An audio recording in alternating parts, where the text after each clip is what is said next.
You know what time it is? Let's go. Could you ever see that there wasn't me? I was falling. So let's start from the beginning. January 2022, I released The End. It did... And I'll tell you, as far as I was concerned, this was my last song for a long time, and it was. And I kind of wanted to take that time to really enhance my music. So January to February, February to March, I burned out very quickly. I don't think I really did anything. I started sort of creating a routine where I would just sit down in front of my, workspace and create whatever, And I have a multitude of things where it's just like, hey, let me make like an 8-bar loop or anything of that nature, and it kind of grew from there. It wasn't until March that I decided, hey, let me not set goals, but let me create habits in which I can develop my life around, and in turn would end up making me reach those goals. So let's get started on the more obvious thing. I lost like 40 pounds. That's a lie, actually. I lost 50 pounds. I weighed 225 at my most, and I currently weigh 176 according to the scale today. So we'll see what that thing tells me tomorrow, but whatever. I started picking up these routines in, for example, the weight, where I would just jog around the block, come home, and from there, I started picking it up going from, around the block to a quarter mile to a half, so on, where now I could probably jog like around 3.5 to 4 miles. It was not even about the distance, just about the routine, and with that routine, I was really able to sort of, emulate how I wanted to look, In terms of weight, you do whatever you want to do.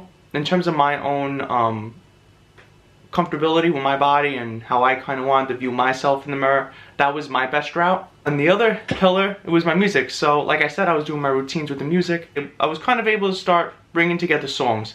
I started learning the guitar around April of last year, on and off. Kind of took a break from it from June up until actually like around January.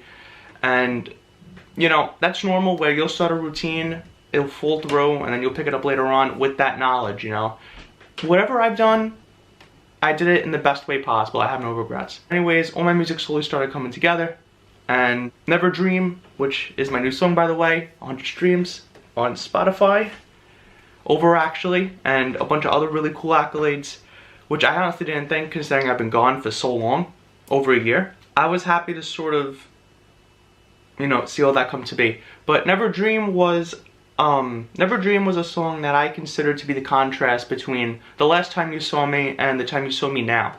When it came to Never Dream, there was this process where I really wanted to get more into sort of like that psychedelic type of music. I took a lot of inspiration from, Inner Wave and, also that new Lil Yachty album that came out has been fantastic too. But I've been really getting a kick out of that more like that lo-fi sort of groovy feel. I mean, you hear it in the song.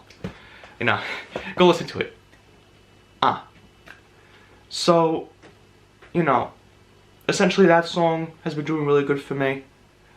During that release, there's been quite a few bumps up and down. My sister's doing okay. I don't know if any of you know, but my sister's been through some things, like medically, and it seemed to take a turn, not for the worst, but it hasn't taken the best turn. So, we're trying to figure all that stuff out.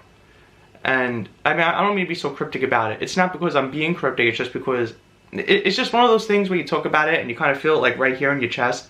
Not like a cry feel, but more of like a feeling like you feel tense, Usually I like to laugh a lot of things off, but this is one of the things where like I condense into a tiny bowl with this type of stuff. But and right now, what is this? It's Saturday, Easter weekend, so we're kind of like at the peak of this sort of character arc, so to speak, where I'll kind of find out whether this turn's going to be a more drastic one, or maybe not even a turn at all come Monday. So hopefully I bring good news to you in the next episode of this. But anyways, that kind of brings me to my next song that I'm releasing on May 2nd. That's going to be about that kind of sort of experience, and not to, pre-save it. I'm going to go ahead and put the link down in the description over that. But essentially, she had to get something out of her back. It was a growth, It was by her spine, and I just hate making her see the I hate having to see the process of all that. So pretty much what, you know, she left that day, and I kind of, you know, I felt it. So pretty much that song is literally me going right to my microphone at like 5 in the morning when she left to go to Sloan to get this thing done. And pretty much the recording there is, but it's cool. I think you'll like this song. Go ahead and appreciate it. I'm not trying to self-plug nothing, you know. Like, that's also been a big thing, is that I've been sort of intertwining my life with my music, and it's becoming more and more interwoven to the point where, you know, the songs I release and the life I live are literally the same thing. It's the same entity, you know. But yeah.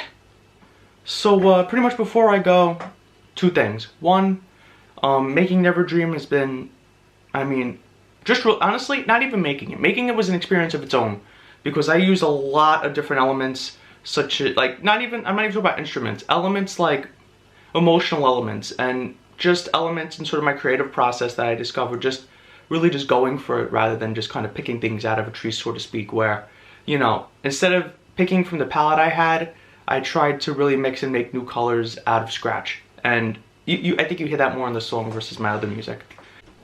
So the second thing that I'm kind of happy about is how well received this song has been.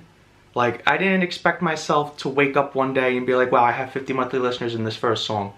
You know, I didn't expect to wake up and be like, wow, I have this number of people listening to it. And numbers alone, music's music, expression's expression. But wow, I've really been just so grateful for it, you know, truly. Like, I thank you all. You're the reason, you know. If I released this song and no one heard it, I could just be making this music in my basement and I had the same effect. But you give life to the process. You give life to me wanting to continue it. You know, I didn't, you know, drop out of school and leave my job in the city to go home and do nothing. I came home to do something, and you make this something, for lack of a better word. So I thank you for that. In terms of the catch-up, I'm going to try doing these videos, at least the Rocky Diaries, once a month. So I'm not just talking about, you know, random things in my week. I think it's a good idea, and that's probably going to be the plan moving forward. If you want to check the other episodes, I mean, they're from a while ago, and I think it sort of builds up to now. You can go ahead and check those out. I guess I'll put the thing up like here. And it'll probably be here. Yeah, I'll put it over here. Yeah, so go ahead and check those out. Do what you gotta do. Like and subscribe. I love that line. I always wanted to do that. Like and subscribe. And everyone have a great day. Could you ever see that there wasn't me? I was falling out, I wasn't myself. But you only see what you wanna see, 'cause you never dreamed.